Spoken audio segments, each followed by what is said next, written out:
जय भीम दोस्तों, मैं हूं प्रतीक्षित सिंह और आप देख रहे हैं दमूक नायक। आज हम आ चुके हैं यहाँ लखनऊ के जो काशीराम इको गार्डन है, जो प्रोटेस्ट साइट है, यहाँ पे हम आ चुके हैं और हम यहाँ देख रहे हैं कि गेट के बाहर यहाँ पे सैकड़ों लोग जो 69,000 जो 69,000 जो वैकेंसीज थी, जो जिनका आरक्षण घोटाला हुआ था, के खिलाफ जो प्रोटेस्ट कर रहे हैं स्टूडेंट्स, वो यहाँ पे बैठे हुए हैं।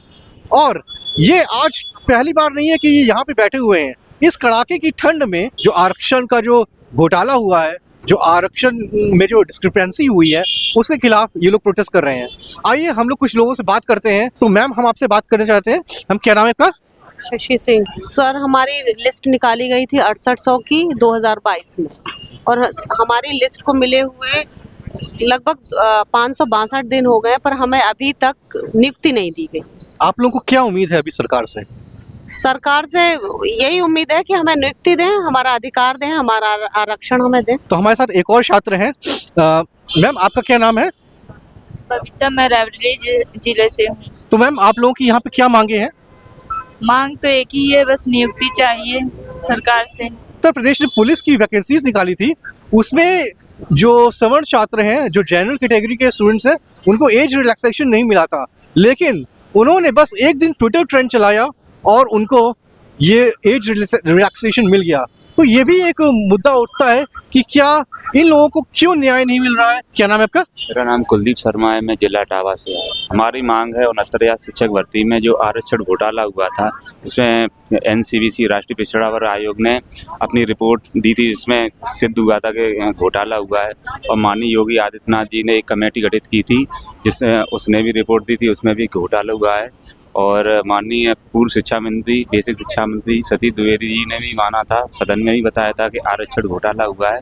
इसी के आधार पर माननीय योगी आदित्यनाथ जी ने के कहने पर 6,800 की लिस्ट जारी की गई, लेकिन अभी तक उसकी 2 साल से ज़्यादा हुए जा रहे हैं, 2 साल लगभग हुए जा रहे हैं, उस पर नियुक्ति नहीं हुई है।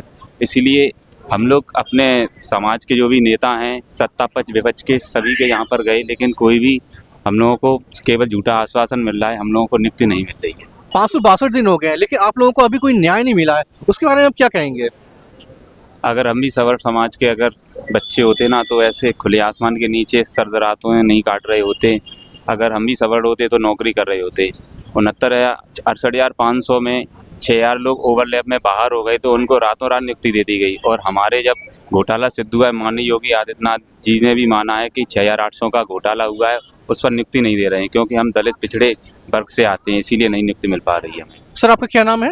मेरा नाम अवनीश है, मैं आजमगढ़ डिस्ट्रिक्ट से हूँ। तो आप लोगों को यहाँ पे काफ़ी समय हो गया है, तो आप लोगों को क्या क्या आपने देखा है कि क्या क्या जो है यहाँ पे समस्या आ रही है?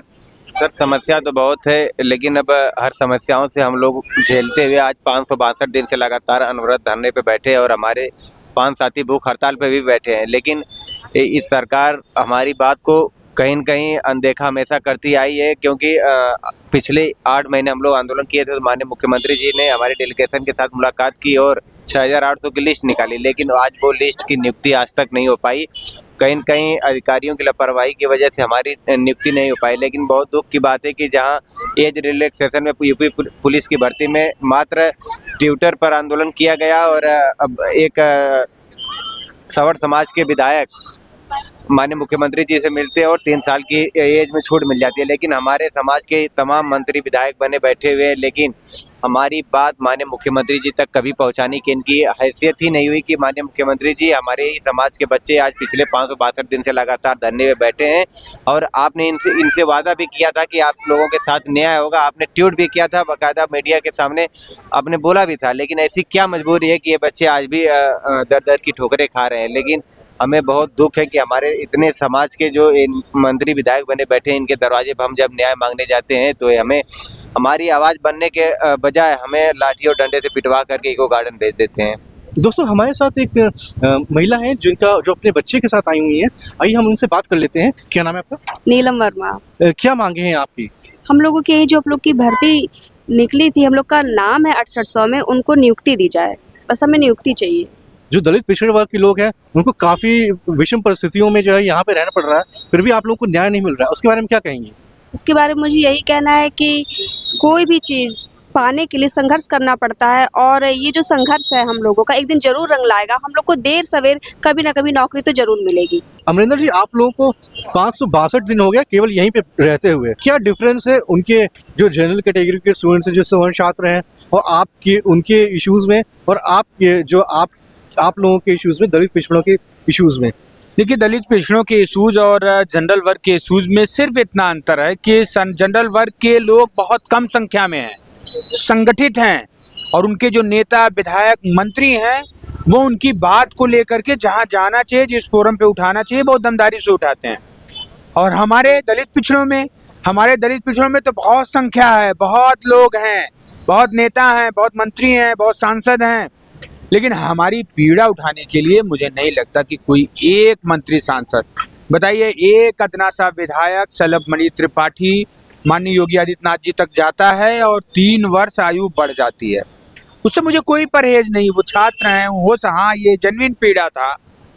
लेकिन यहाँ पे योगी आदित्यनाथ जी ने माना, योगी आदित्यनाथ जी ने लिस्ट निकाला और ये मान भी लिया घोटाला हो गया है, नहीं, बच्चों को न्याय देना चाहिए, लेकिन फिर भी हमारे समाज के लोग नपुंसक हैं और हमारे समाज की बहन, बेटियां, भाई भूख हड़ताल पे मर रहे हैं, किसी को कोई फर्क नहीं पड़ रहा है।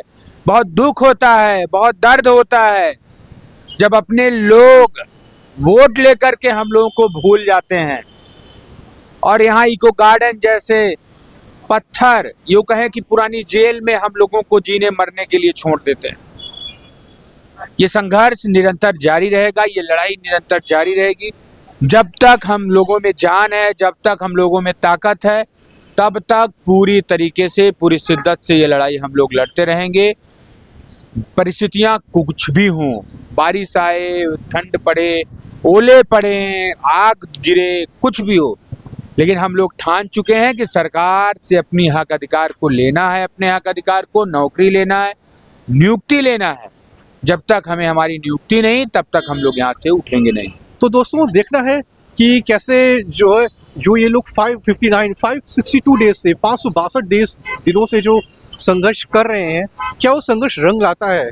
क्या कुछ दिनों में इनको इनकी नौकरी मिल जाती है, इनको जो इनका हक है वो मिल पाता है?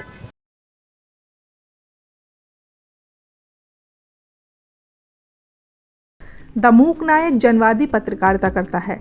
यह संविधान, लोकतंत्र और सामाजिक न्याय पर चलने वाला चैनल है। अगर आप भी चाहते हैं दमूक नायक हमेशा हाशिए पर खड़े लोगों की आवाज़ बुलंद करता रहे, बेजुबानों की पीड़ा दिखाता रहे, तो सपोर्ट कीजिए। सपोर्ट करने वाला लिंक आपको स्क्रीन पर दिखाई दे रहा होगा। साथ ही डिस्क्रिप्शन में जाकर भी आपको ये लिंक मिलेगा, जहाँ पर जाकर आप हमें सपोर्ट कर सकते हैं और हमारे काम को आगे बढ़ा सकते हैं।